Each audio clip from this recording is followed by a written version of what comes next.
Welcome to tonight's webinar. We're excited to have you. We're going to go ahead and jump right in and get started. We're recording, so if you missed this or have to hop off for a particular reason, you'll be able to rewatch. Or if you're like, oh, what did she say? I love the way she said that. You will have the recording because if you ask Dr. Staci Bain to repeat exactly what she just said, no one can do that. So we will save you that effort. You can always go back and listen. We're excited to be here with Dr. Staci Bain and really get some tips to help us have more effective whole group instruction for our core to get more out of it. All of us are working really hard. We aren't always getting the results we would expect to get, even with all that effort. So we're going to learn some ways to really get those results. Just a little bit about what group you're with today, and I've got to keep admitting people in the Reading room. 1 second. I gotta get my thing to do what it's supposed to. Perfect. Reading League Utah just started in January. We were officially named a chapter for Reading League, and we're excited to be a chapter. And basically, the goal of these chapters across the country are to advance evidence-aligned practice so that your reading instruction really is based on what we know works instead of trying and testing and hoping we figure it out. We really have such a large evidence base in the science of reading. We don't have to be trying fruitlessly all these different things. We have a lot of evidence of what works. And so the goal is to kind of disseminate that, help people connect with other people to push their practice and advance it to align. Our membership is up to almost 100. Actually, Jessica just joined us. We might have our 100th person today, which is great within 9 months. Jess, where are we at? I have to check today. Yesterday was 99. Sorry, Okay, I'm driving right now, but we're trying to celebrate. We'll see if we yes, get to. yes. But it's basically our membership is made up of anyone interested in the science of reading, primarily teachers, instructional coaches, administrators, pre-service teachers, and faculty, as well as it's sometimes parents too who are just like, I want to know more to be able to help my kids. So we're excited to have you joining us tonight. And with that said, we're going to jump into introductions. So I'm Jennifer Thronson. I'm your host. I'll just basically be facilitating the chat box, handing things over to Dr. Staci Bain so that she can really lead you through. She's who you came for tonight. With that said, we would love to kind of get to know who our participants are in the room. So if you can, in the chat box, type in the role that you serve and then where you're coming from tonight, whether that's locally here in Utah or from across the country. We would love just to kind of get a sense of our participants. Give you just a moment to do that.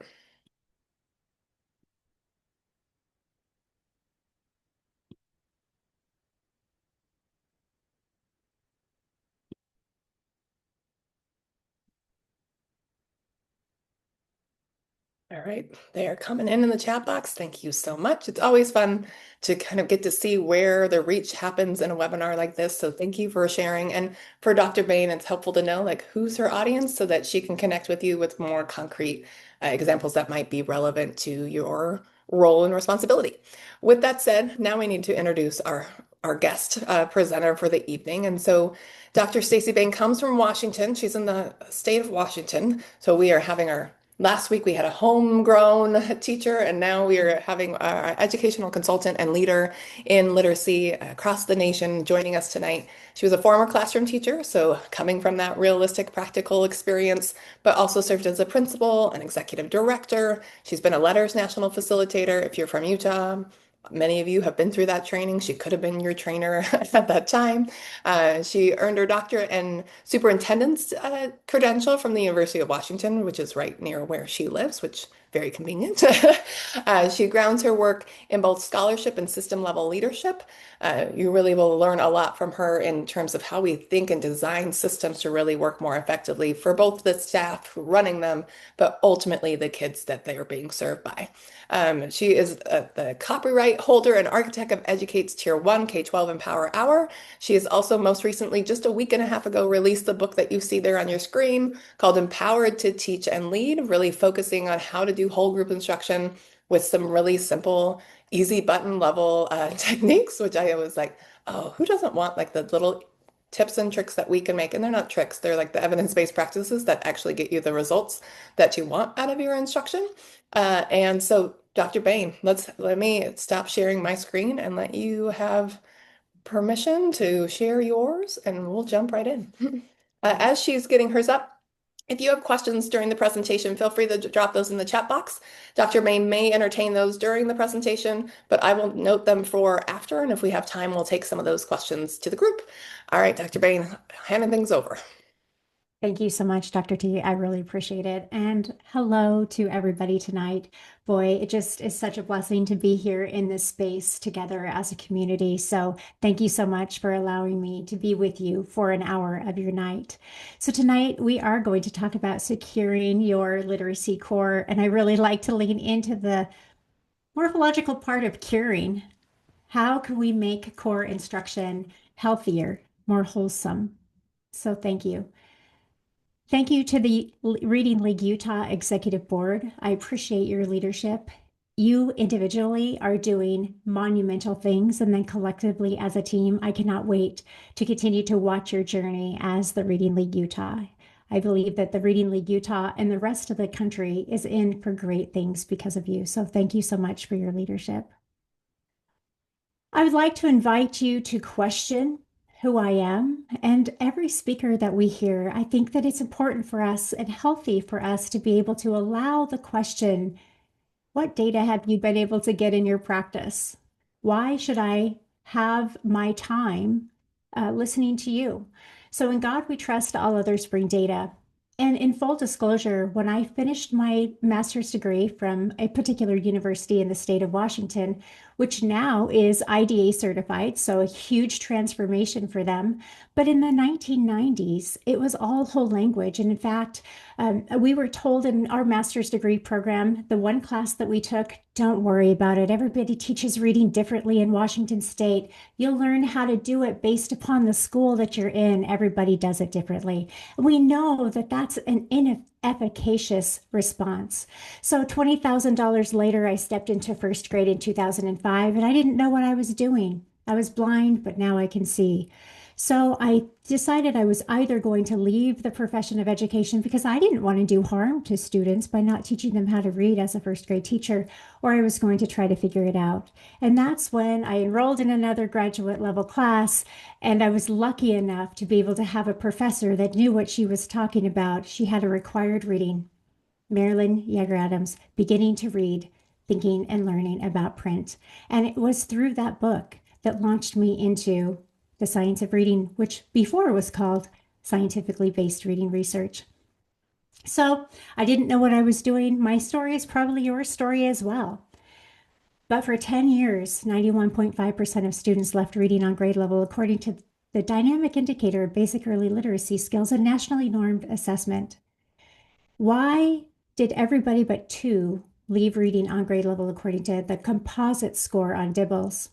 I would offer it's because our team was able to figure out what to do with our time, what to do with our resources, and how to teach in a way that turned on our instructional sleigh. I call it instructional intelligence to be more academic, but in social media spaces, I call it slay. We know how to slay. So how do we slay? Whole group first, and then go to small group for the people who need a little bit extra. So for 10 years, you're probably wondering, Staci, why was it not 95? I always had one student come into my classroom in April or May with kindergarten level skills. And so I was happy to always have that little cherub come into the classroom. Our community, it was public school. We're welcoming everybody. However, it's very difficult. I never found it to be the case that I could take a person with preschool and kindergarten skills and as a first grader in April and May and then have them pass the Dibbles composite. So 91.5. All right, so off we go. I'm really excited about the podcast on the road to literacy success. I was just asking Dr. T if she would like to join us for On the Road to Literacy Success. There are a couple of others from Utah that I'm also excited to interview. I only ask people to be on the Road to Literacy Success, this podcast, if I believe in their heart of hearts that they have something that they want to contribute for the betterment of public education for the places and spaces where we have students that are learning. So this is this season's. I welcome you there. And welcome to tonight. The reason why I believe that you are a good human is because you are in the space of education. And as an educator, that means that you are following the Greek proverb in which a society grows great when people plant trees in whose shade they shall never sit. You do not know right now in classrooms and in schools and in spaces where you are educating individuals. I know that Laura Watkins is in social media. She has a huge following. Everybody follow Laura Watkins. She is planting trees of knowledge so that teachers can be more equipped to be in classrooms. And she does that out of the goodness of her heart. She doesn't know which teacher she's impacting, but she is impacting teachers who are impacting students who perhaps in the future might do things like cure cancer, be the next president, do things like volunteer in their communities at the food shelter. Thank you so much for contributing and planting the trees in which the shade you will not sit and enjoy. So this seminar is for a couple of people, and I see Amy here as well. Thank you for being a tree planter, Amy. I've known you for a long time, and I'm grateful to be here. The seminar is for people who believe in teaching. If you believe in the power of teaching, this seminar tonight is for you. If you believe that teaching changes lives, this seminar is for you. This seminar is for people who believe that teachers are actually significant.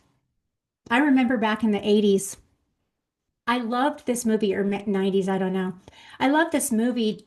It was called Dirty Dancing. Am I supposed to say that? Did anybody watch that movie?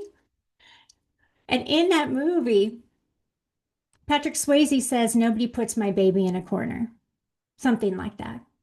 And I look at teachers as nobody should put teachers in the corner either. In the corner to rot in small group for an hour every day in ELA, an hour every day in math. Why are we doing that? Teachers have the opportunity and the great ability to be able to teach groups of people at a time. Teachers are significant.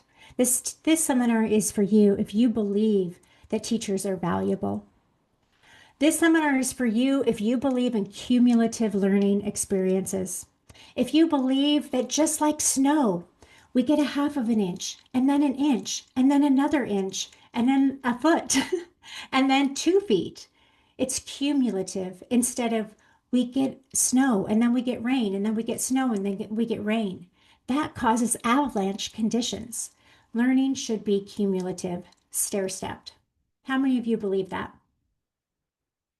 This seminar is also for you if you believe in the power of instructional leadership, that teachers are phenomenal, but unless we have somebody inside of each building that has a vision for collective practices, that has a vision for how to ensure that in every single classroom, we don't have a lottery system, but we have streamlined our pedagogy so that we have secured every single student has access to grade level experiences at the highest level with the greatest amount of success. That takes instructional leadership. The seminar is for you if you have high emotional intelligence, which means that you can be flexible in your thinking. We know the definition of insanity is doing the same thing, expecting different results. So thank you so much for leaning into your emotional intelligence. And then also the seminar is for people who actually believe that every student deserves the right to learn, that every student deserves the right to literacy proficiency, that every student can learn at the highest levels, and that it is our expectations of students that create and provide the ceiling effect. So let's make sure that that ceiling is 100 feet high. This seminar is for you. And to be honest, this seminar is also not for people and individuals who are convinced that teachers can only teach 5 students at a time. That we can somehow, with the resources, the limited resources in public education, somehow we can get enough bodies in classrooms, 4 to 5 in each classroom, so that we can have a tutor style experience. In Washington State, maybe it's just me. We've never had enough money to be able to have enough bodies to do the work necessary. So therefore, it takes whole group instruction. The seminar is also not for us to continue to think that in Tier 1, we withhold grade level instruction and we teach at a lower skill. And then it also is not for people who are comfortable and can sleep at night thinking it is okay with meh results. and be unwilling to shift our practice with meh results. This, instead, the seminar is for people who are uncomfortable with results and not okay with the status quo. So I'm believing that all of you are meant to be here because nobody has left yet. I do not believe. I think that we still have the same amount of people. Is that correct? So that means that you are in the right space. And I like the word securing, but more importantly, I like the word within the word, which is curing, and because we all believe it. This is my daughter. Going to see her in a couple of days. She's the co-founder of Educate. We started this in 2021. She's in her 20s.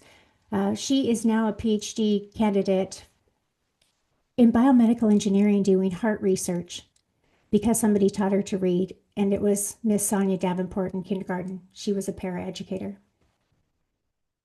Teachers and paraeducators change lives. Tonight, we're going to go through three big buckets. One bucket is the current reality. Very briefly, we'll talk about that. Another bucket is a simulation. How many of you are way back in the day with the International Dyslexia Association, back in the Reading First days, International Dyslexia Association? How many of you remember from the California branch, they had a dyslexia simulation? Does anybody remember that? It was the coolest thing, walking in the shoes of a person with dyslexia. It was cool. Anyway, so tonight we're going to do a simulation walking in the shoes of educators in Tier 1. And then the last piece will be securing your literacy core, which will be the bulk of our time tonight. Sound good? If you are at the ready with your keyboard, we have lots of questions for us to be able to put into the chat. I think this will be a good time as we tackle the reality. All right? Sorry. Boop, boop, boop, boop, boop. There we are. I have a couple of survey questions for you. Survey question number 1. How many minutes are in a school day in the school in which you work or the schools that you are aware of? Feel free to put that in the chat.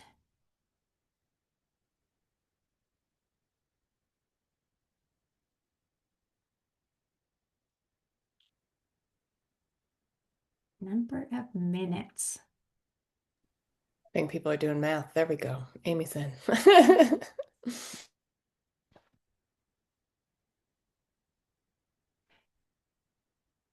So 420 minutes in the state of Utah, we are thinking 420 minutes.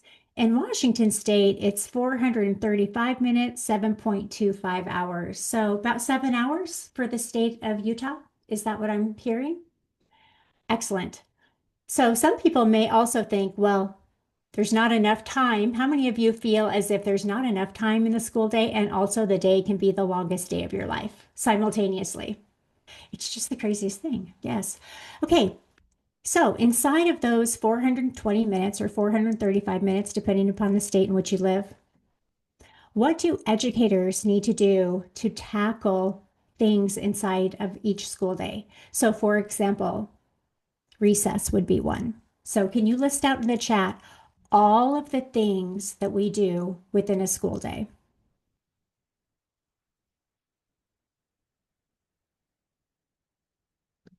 This one's going to be really fun.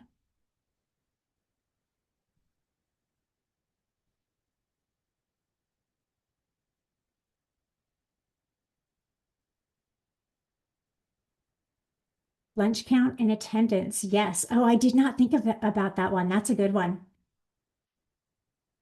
Oh, the morning meeting, Haley Hines. I also didn't think about that.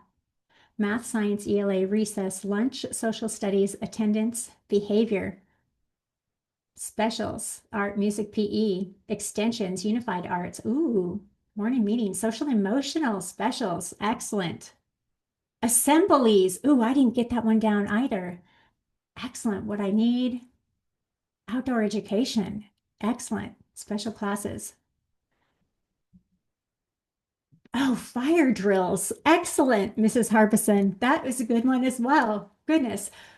So this assemblies, this speaks to the complexity of the work that we do every single day.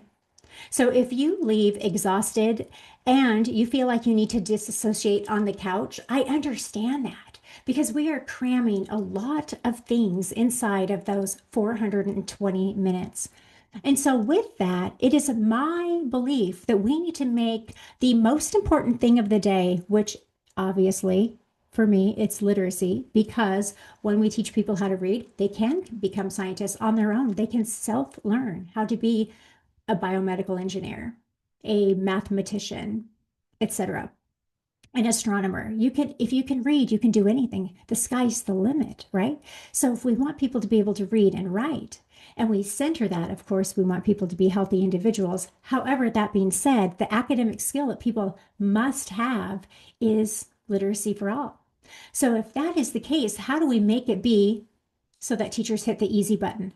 Because if you are inside of a school, that is not easy. It is highly, highly complex. And we are doing a lot of things inside of every single 420-minute day. So we got to hit the easy button for people. So, with that, how many of those 420 or 435 minutes do people typically have for an ELA block? You got it. 120 is very typical, a 2-hour block. Also across the nation, 90 minutes as well. So tonight I'm going to talk to you primarily about 60 of the 90 or 60 of the 120. So if we look at the 90 to 120-minute block, how many different programs can you count the number of programs that are used inside of your school, your district, or surrounding districts that you are aware of? How many programs do people have? Shonda saying 2. Miss Jessica saying 3. Lisa saying 3. Principal Wells, hello. A lot of people are saying 3. Courtney is saying 3. Denise says 3. 2 to 3. Okay, so these numbers are on the low side tonight, which actually is a relief to me to see. I did a straw poll a couple of years ago in on TikTok. So this is not scientific at all. I did not have any of the controls that you would have inside of an experiment in an experimental design. This is just a straw poll, but in on TikTok it was between 3 and 7. 3 and 7. So let's look at the types of programs that people were saying on TikTok in their schools. So we have Big Box, HMH, CKLA Benchmark, Wit and Wisdom, etc. Perhaps a phonics program as well. That would be UFly. Perhaps also Haggerty as a phonemic awareness program. Perhaps also handwriting without tears or a handwriting program. Perhaps a morphological awareness program. Perhaps a fluency program as well. And maybe you have Lexia. Maybe you have something like iReady, all inside of a 120-minute block. So that is the current reality for some people. But we said tonight between 2 and 3. So I think that you see yourselves in this picture. So another question is, if we have 3 instructional materials for the core literacy block, how many scope and sequences are students experiencing? Would we imagine?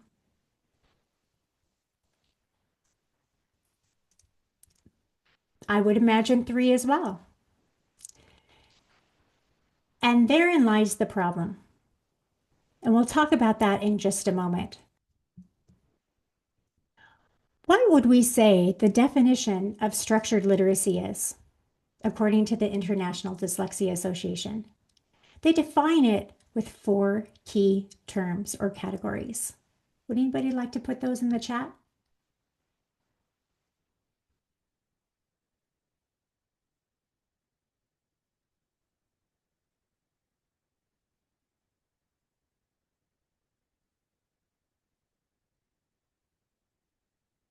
I see some people typing. Yes. And there we go. Systematic. We have ourselves a plan. Explicit. Leave nothing to chance. cumulative. So that question of if we have educators with 3 instructional materials or 7 instructional materials, because if we include, a lot of people do have the handwriting programs, etc.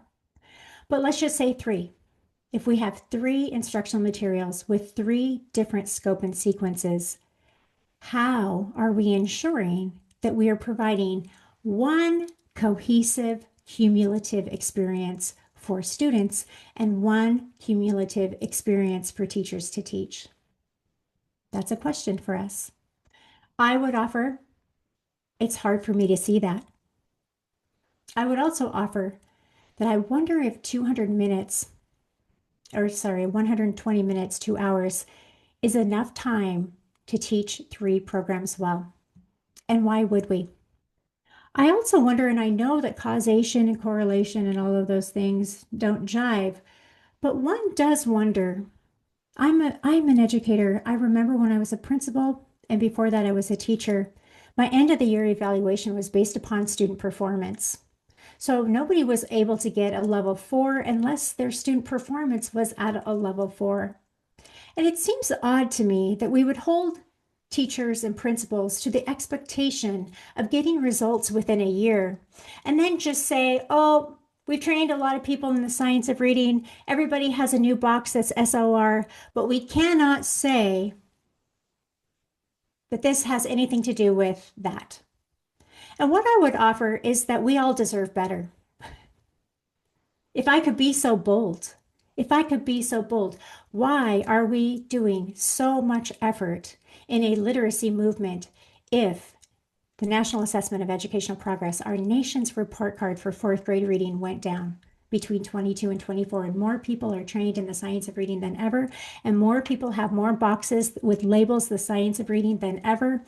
What is going on? What is going on? And is it okay with us? For me, as a public education advocate, it makes me very concerned.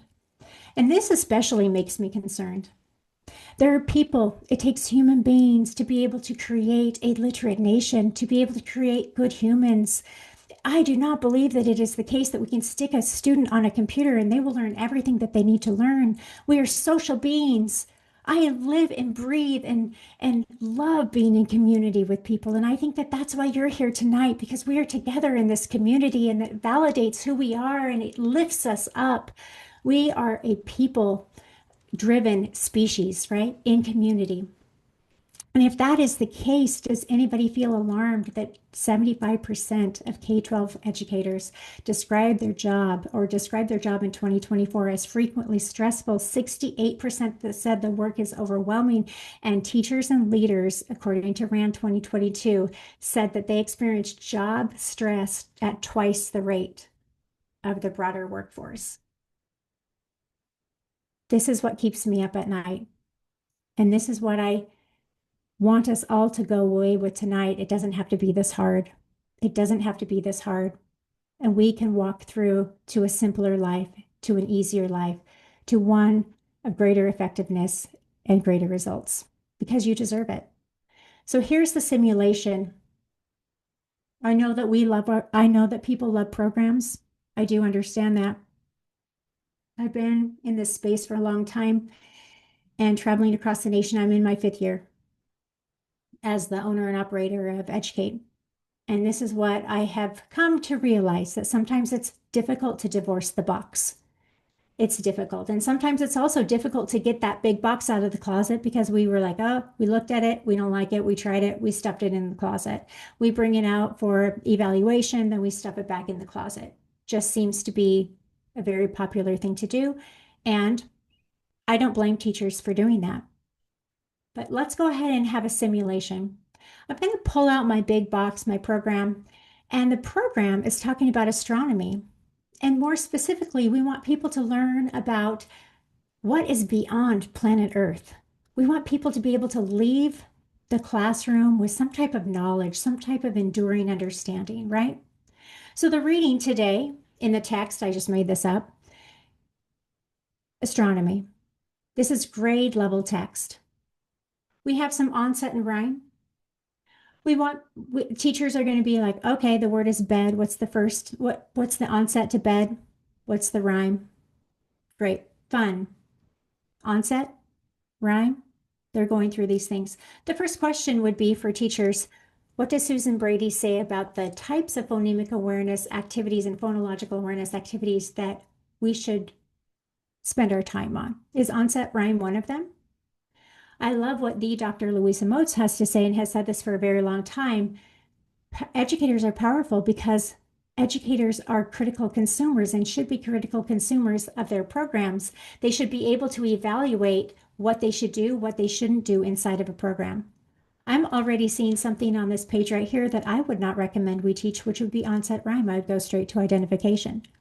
In addition to that, what I would recommend is that we only have two words inside of phonemic awareness that have anything to do with the reading today.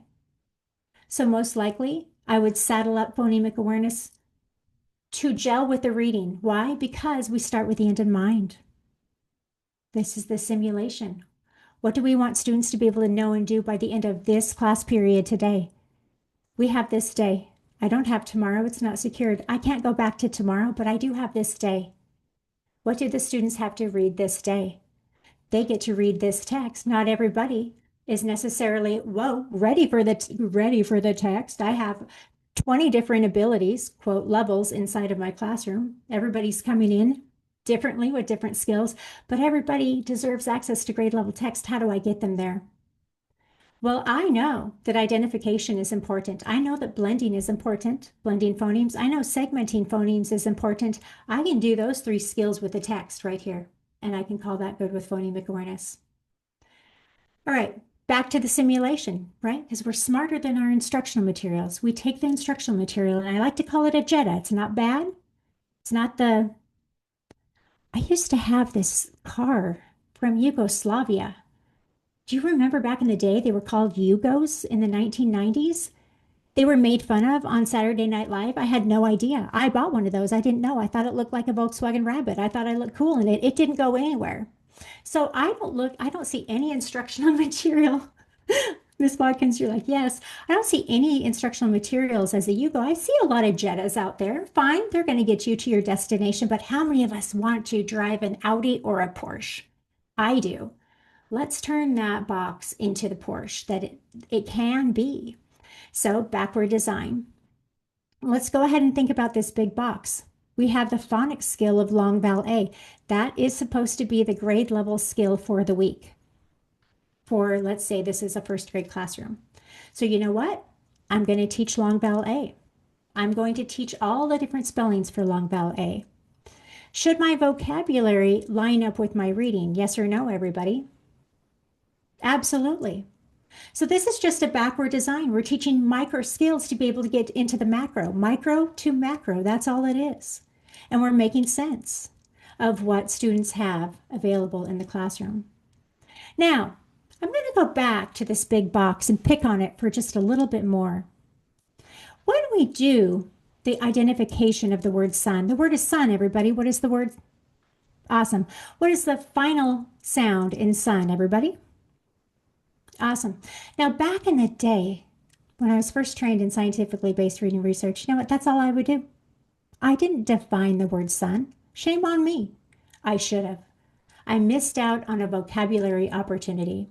So if you're taking notes tonight, there are a couple of things in this simulation that we're already experiencing. Number one, do people have access to grade level text? Are we actually teaching with grade level text? Students will read grade level text. Do we have that available for everybody in the room? Number two, how do our sub skills equal the big skill? How does phonemic awareness, boom, link straight up with the reading for today? And when we're in phonemic awareness, this is the other thing for us to write down if we're taking notes, which is, please do not do what Staci Bain did for a very long time, which was, let's go ahead and act like I'm not doing identification, but I'm doing segmenting. The word is sun. What is the word? Segment it. The word is rock. What is the word? Segment it. Did I do any vocabulary development with sun and rock? What a missed opportunity. Here's the difference. The word is sun. What's the word, everybody? The sun is out in the sky today. That's all. I said the word sun. I used it in a sentence. What's the word? Excellent. Sun, segment it. Whisper into your hand a sentence that uses the word sun. Easy peasy, lemon squeezy. I can do phonemic awareness and vocabulary development simultaneously. Many people say, Stacy, I have a lot of multilingual learners in the classroom. Gorgeous. Let's go ahead and take every single opportunity, every single second of the day to develop vocabulary, regardless of the skill, sub-skill that we are developing. So walking in the shoes of a teacher who is knowledgeable, who is able to say, I'm going to take this big box and I'm going to do everything that I can with it because we just spent $500,000 on this material. We just spent $3 million on this adoption. The school board wants us to use it. The superintendent wants us to use it. The principal's doing walkthroughs. I don't want to just pull it out of the closet every single 3 months. Okay. But what if we take the big box, but also we have the mandate that we teach phonics for 20 to 25 minutes a day, in addition to the big box, which already I believe there's not enough time to even teach what's in the big box. Guess what's inside of the phonics program? I see this all the time. Look what we're reading today in the phonics program. Best friends. Does this have anything to do with astronomy? I only see one word, sun. No. How about this? Elblins. If we think about phonics, long vowel A, on the continuum of skills versus Elblins, number one, is this cumulative? Not really. Elblins, about 2 months prior to long vowel A. So now I'm teaching long vowel A or not teaching long vowel A at all, just expecting people to miraculously read the astronomy text, do a little vocabulary development, but I'm not going to do any PA around astronomy. I'm not going to do long vowel A. I'm supposed to do the phonics with the Elblins. I'm supposed to have Alcona boxes with Elblins, nothing that has to do again with the astronomy text. Can I read Cliff? Yes, but this is not grade level. Let's say that it is December. This in first grade, I used to teach this in October. So in tier one, I'm taking away long vowel A at grade level experience, and that grade level experience, substituting 2 months behind, and then going like this. Oh my gosh, mid-year assessments. I wonder why they're so bad. A system is perfectly designed to get the results that it gets. Teachers are trying as hard as they can, I believe. Otherwise, they wouldn't be here. It's too hard in 2025 to be in education, right? Why would we do this? We're just trying the best that we can to get results. How can we get results? Here's another part of the simulation. Not only were we doing L-blends for the phonics program, we're going to phonemic awareness. And if we're talking about Susan Brady, what does she say about phonological awareness? What does she say about the skills that contribute greatest to reading?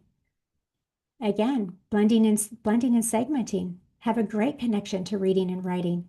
It's encoding and decoding. So she talks about in her Reading Simplified webinar that she did, and I listened to it again today. It's an hour and a half. I've listened to it about a bazillion times. It's so good. We only have a limited amount of time. Let's use our time well. And I believe we only have a limited amount of energy as well. So how do we set people up for success? Again, I would like to offer, if you are a school leader and you are not okay with your results, I want you to know that a bad system will beat out a good leader every single time. A bad system will beat out a good teacher every single time as well. And a reminder that every system is perfectly designed to get the results that it gets. So that's why the rest of our time together, I'm going to talk about clarity, coherence, and cohesion. Three C's that every single person in the United States of America and across the globe deserve, in my humble opinion. How can we make our materials clear, coherent, and cohesive? How can we make our time clear, coherent, and cohesive? How can we have our energy, our teaching energy, and our leadership energy be clear, coherent, and cohesive? Because I just see people working way too hard. So let's secure the core. People used to say that to me back in the early 2000s, secure the core, secure the core. And I always thought, how do you do that? How do you do that? So that's what we're going to talk about tonight. This is such a full circle moment. We are going to secure the core in this way. What does this say, everybody? Do less. And that's hard, truly. Oh, I really like the phonemic awareness program. Awesome. Let's do it at a different time. Why? Everything should be in service of students reading and writing on grade level.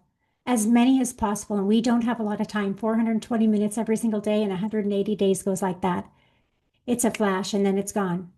And we only have this time with these students right now in our hands. So it does take, in the systems that I work with, and when I was a practitioner as a teacher, principal, executive director, we did use less materials. We used less materials. And then we did less. We did less planning. It takes less planning. Sometimes it can feel awkward to do less, like, oh, I'm not doing enough if I don't feel like my life is crazy. The other piece is this. Well, I'm teaching 5 students at a time and I'm doing that for an hour every single day versus I'm teaching whole group for an hour and then I'm doing small group for 30 minutes. So if I lead with whole group instruction, I can teach a lot of skills. Shanahan talks about this and I love his book, Leveled Reading, Leveled Lives. How many of you have it? Amazing. And I cannot wait until he's on your webinar series. It's going to be great. Yes, we can. We all here, you are here because you believe that we can teach a whole smattering of skills, whole group, in a way that is this, if we're taking notes, we can teach whole group in a way that is diagnostic. We can teach in a way that is engaging back and forth. Anita Archer showed us the way. I say something, you say something. And when the students say something, we analyze what all of the students in the classroom just said. And then we make our next instructional move based upon how many people have it, how many people don't, what am I going to do about it for the people that do, what am I going to do about it for the people that don't. You know those professional learning community 4 questions that we're supposed to be asking? Teachers who have instructional intelligence are asking those 4 questions while they teach. It's called responsive teaching. It's called good teaching. It's called we're not putting baby in the corner. We're centering the great abilities of educators to be able to think flexibly on their feet, listen to the responses of students and do something in the moment, clean it up in the moment. Boy, I'm telling you what, when I was a young girl, my dad had us out on the golf course, and I'm telling you, I'm grateful for that because he gave us very explicit instruction as 3, 4, and 5-year-olds, and my swing luckily is not funky. And then I had the opportunity to watch my husband learn how to golf as an adult.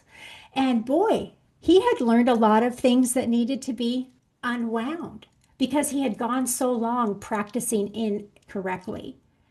And so, strong whole group instruction out of the gate to get everything as tight and as perfectly as we can before we release people to small group where they have extra independent practice. How much of a chance will people have to be able to practice accurately at independent work time instead of if you know, you know? Anybody? Anybody kind of like, yes, small group, like, what are they doing over there? We're spending our whole time kind of giving them that teacher eye, like, would you please get back on task while you're trying to teach 5 people at a time? I mean, that's just a big cluster. So securing grade level whole group access and doing less, securing whole group out of the gate first. These are the results that people have gotten across the nation as individual teachers without school and district support. as school principals without leadership support, and then also in the great state of Mississippi in a large county school district. And we're seeing these types of compelling results in Washington state and also in a school district in Mississippi. Why? Teachers have the opportunity to have coherent, cohesive, clear instruction using less materials. You grab the big box. What are the students going to read and write out of the big box today? And then you do micro skills prior to the students reading and writing for that day. And that's it. And that's it. But it takes, again, saying goodbye or putting other resources in a different space in the day. Make sense of the one resource that you spent the most amount of money on. In addition to that, how are people in a K-5 building, how are people in a K-12 system rowing in the same direction? What I find to be counterproductive is when we tell educators, I trust you. You're a professional. Teach reading however you see fit. You know your students best. That flies in the face of cognitive science. That flies in the face of neuroscience. I don't have to tell you that. We already know how students learn how to read. We should not have the condition inside of schools and districts where we say, go ahead and pick your pedagogy. You can use balanced literacy practices, or you can lean into neuroscience and cognitive science. You can have students guess a word, or you can teach explicitly how sound symbol correspondences go together. That creates a lot of infighting inside of a school because the people who are generating results and making sure that people are reading every single year tend to become pretty fanatical about, I've tasted success. Everybody can have this if we are explicit out of the gate, if we systematize our instruction. And it's hard to see other teachers and kiddos struggle across your school, right? So that creates a little bit of infighting. Does anybody know what I'm talking about? So why would we leave anything to chance? Why would we just not say, hey, guess what, everybody? What do we know? Small group time, we've done that since the balanced literacy days. It used to be called workshop. I've also heard it called Daily Five. Dr. Moat spoke about this when she spoke for I believe, the North Carolina or South Carolina Reading League. Great list of a lot of very small group. Everybody sits down in a small group for a very long amount of time. Okay. How are people getting grade level access and enough practice inside of grade level skills without a teacher? So pick a pedagogy. Why are we doing that? I find that to deflate school culture. Another thing would be frame it up. And, Taylor Swift has a song, The Manuscript. Has anybody heard of that? So in that song, The Manuscript, she basically says at the end, it's so cool.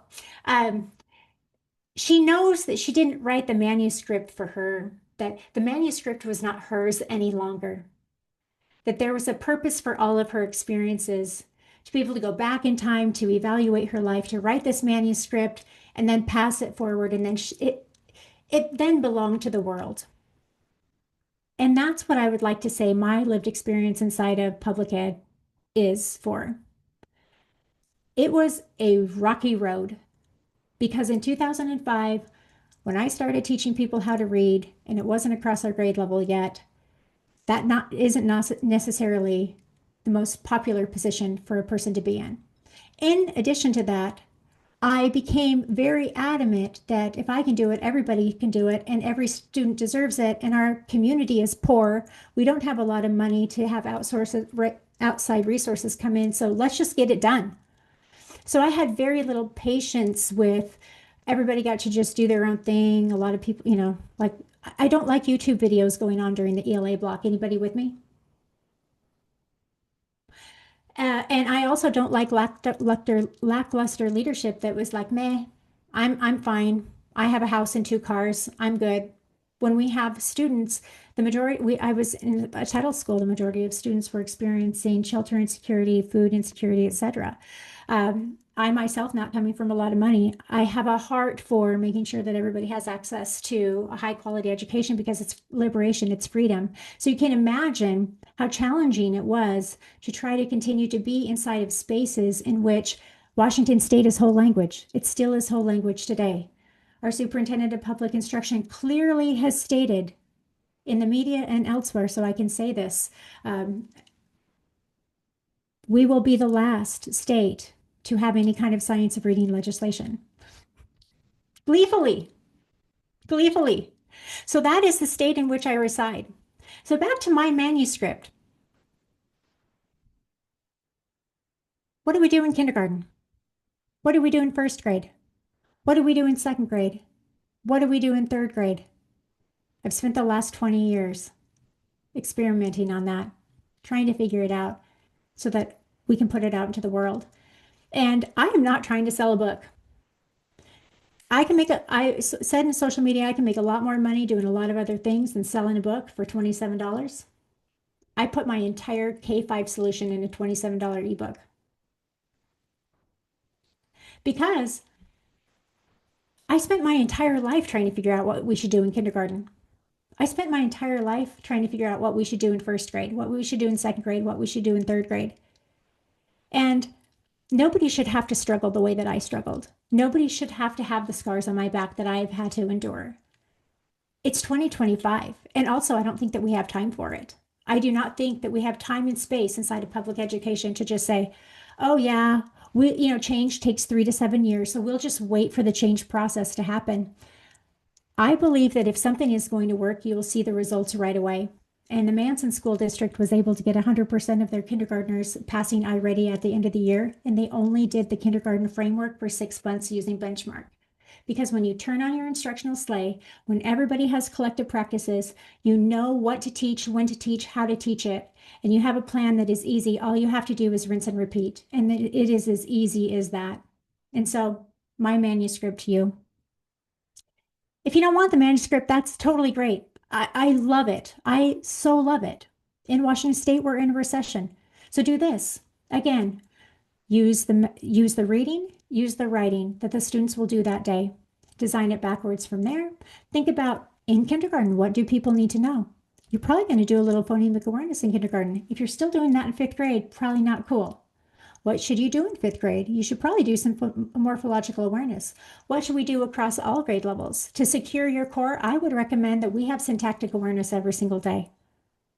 I believe that we should be, according to the Florida Center for Reading Research, Allison Mitchell, Adria Trucken-Miller, Barbara Foreman, Yakov Pesher, they published a study in 2015 that said that syntactic awareness and morphological awareness are significant levers for grades 3 through 12.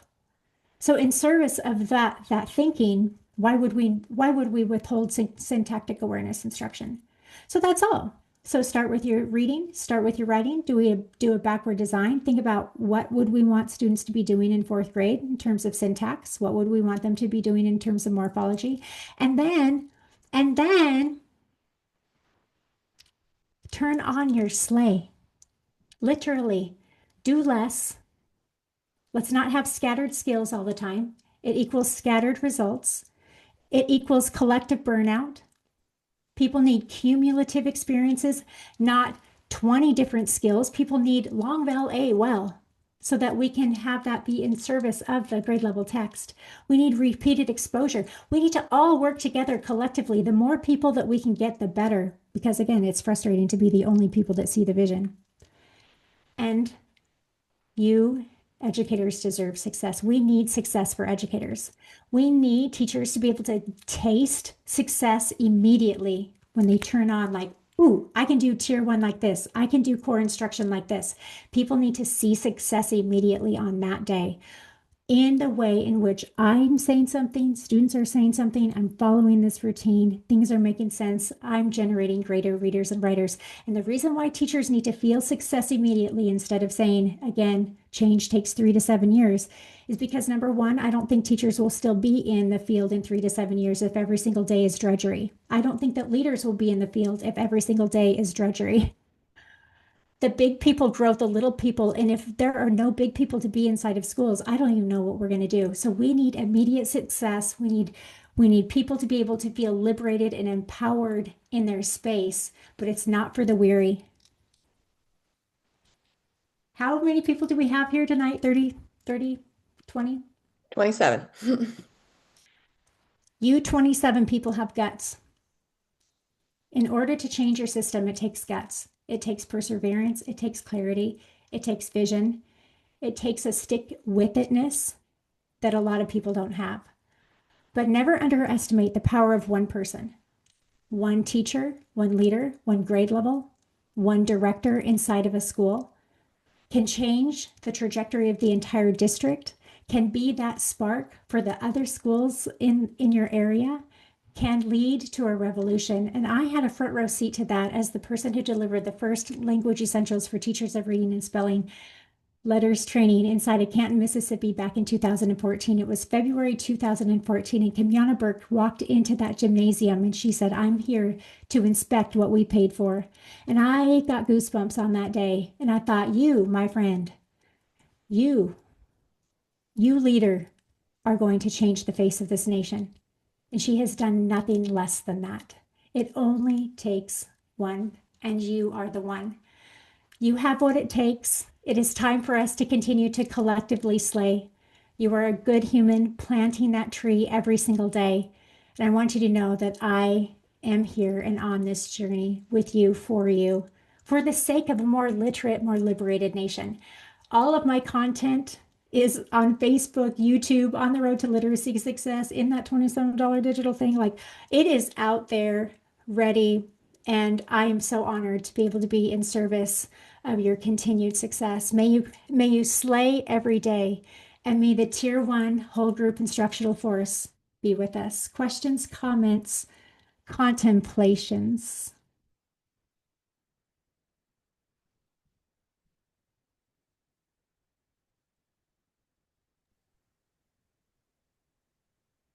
Thank you, Dr. Staci Bain. I think the inspiration, your passion, your commitment to this work hopefully left us all a little more energized for tomorrow's work to know we really can have that kind of impact. One human can really start the fire that happens in our schools. I'm going to go ahead and take us through.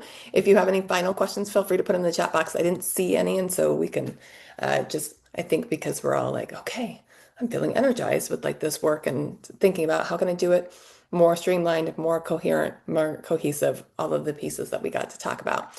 In terms of next ones that are coming, we are giving December off for webinar series.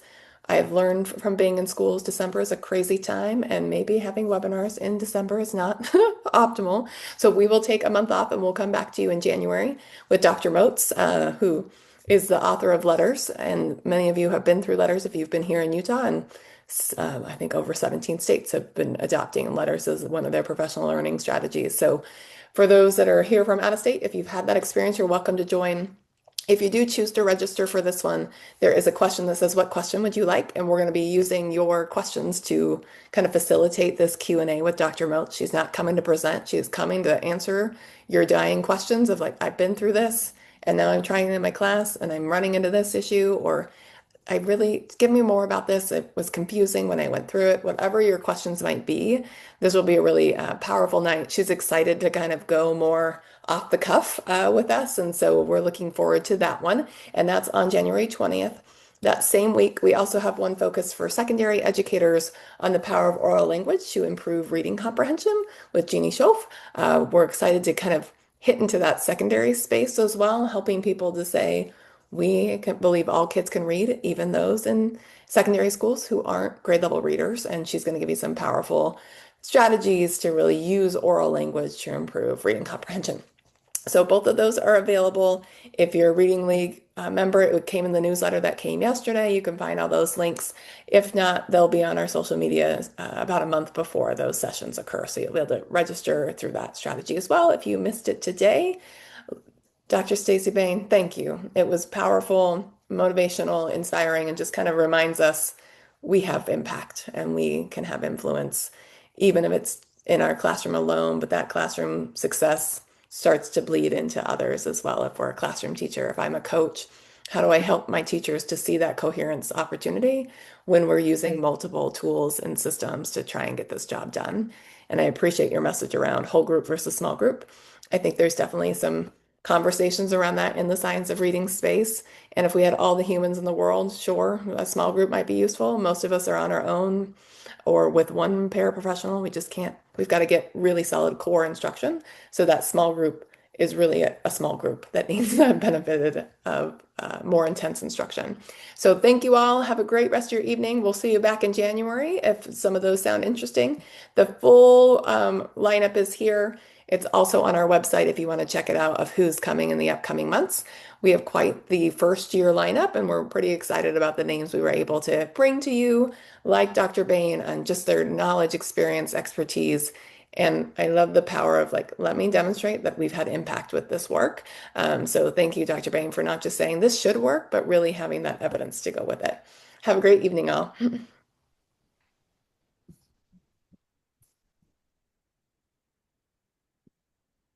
Thank you so much, Dr. T and